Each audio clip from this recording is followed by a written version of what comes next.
Hello friends, विनल्स kitchen में तमारुं स्वागत है।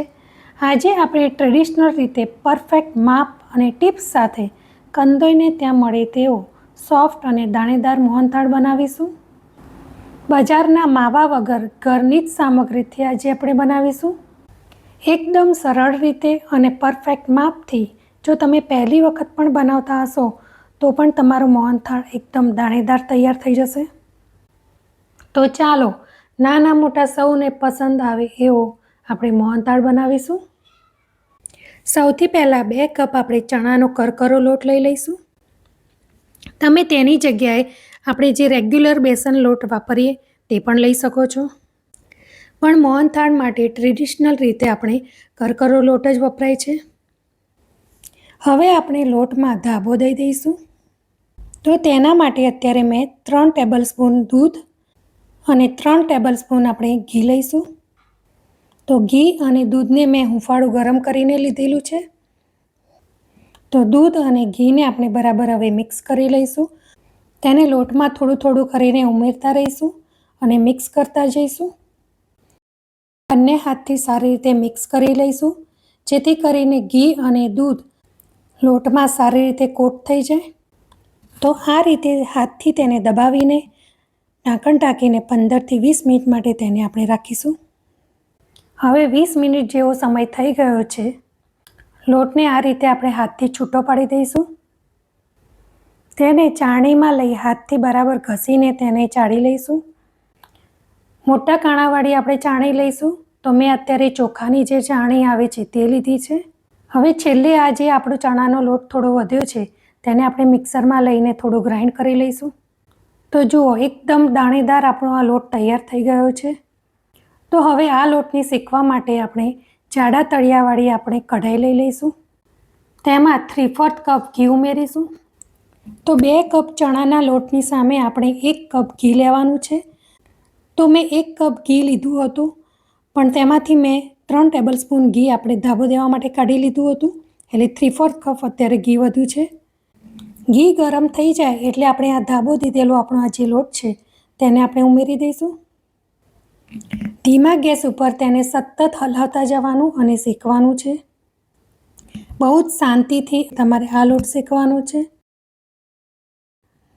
જો તમે ઉતાવળમાં તેને મીડિયમ ગેસ ઉપર પણ શેકશો તો બેસન આપણું બળી જશે અને સ્વાદમાં પણ સરસ નહીં લાગે। તો લોટને આપણે હવે આછો બદામી રંગનો થાય ત્યાં સુધી આપણે શેકીશું। 10 થી 12 મિનિટ જેવો સમય થઈ ગયો છે। લોટ એકદમ સરસ ફૂલીને હલકો થઈ ગયો છે।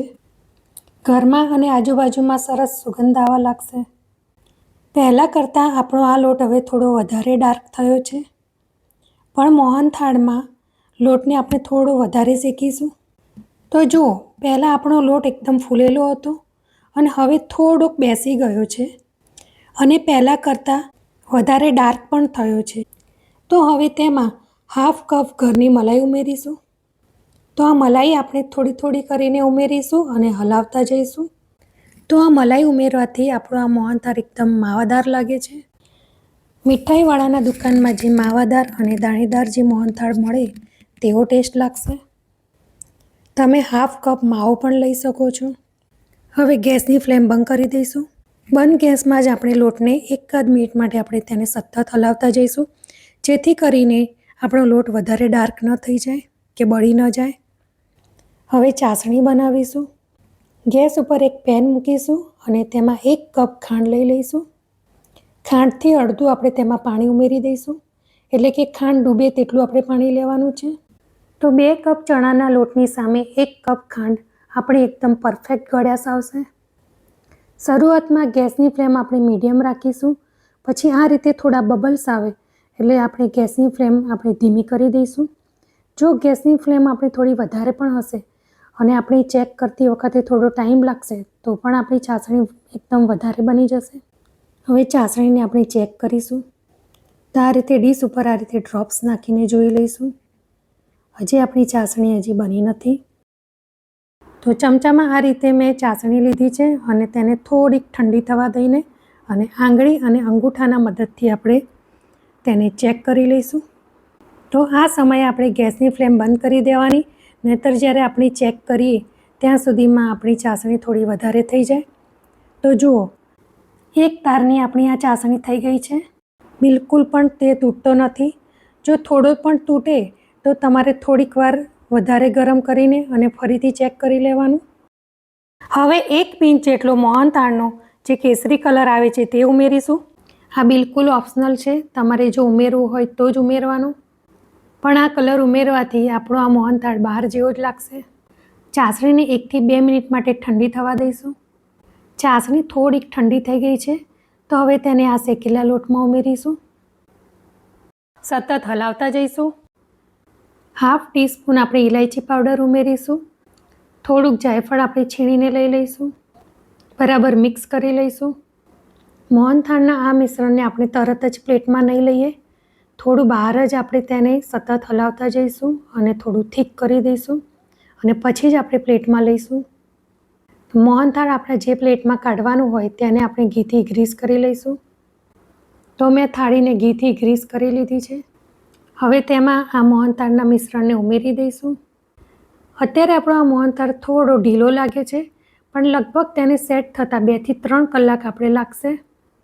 મોહનથાળ આપણું સરસ દેખાય તે માટે આપણે ઉપરથી બદામ અને પિસ્તા નાખીશું.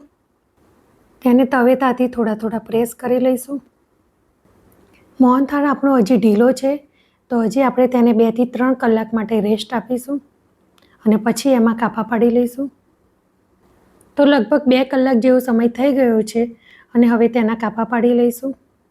2 કપ ચણાનો લોટ, 1 કપ ઘી, 1 કપ ખાંડ અને લોટ આપણે કેવી રીતે શેકવો, ચાસણી કેવી રીતે કરવી છે ને એકદમ ઇઝી રેસીપી. જો તમે પહેલી વખત બનાવતા હશો તો પણ સરસ બનશે. તમે જરૂરથી એક વખત મારી આ રીતથી ટ્રાય કરજો, તમારે પણ સરસ બનશે. તમને મારી આ રેસીપી કેવી લાગી તે મને કમેન્ટમાં જરૂરથી જણાવજો. વિડીયોને લાઇક અને શેર કરજો અને મારી ચેનલને સબસ્ક્રાઈબ કરી બાજુમાં રહેલ બેલ આઇકનને પ્રેસ કરજો, જેથી તમને મારી નવી રેસીપીના વિડીયો મળતા રહે. Thank you for watching. By.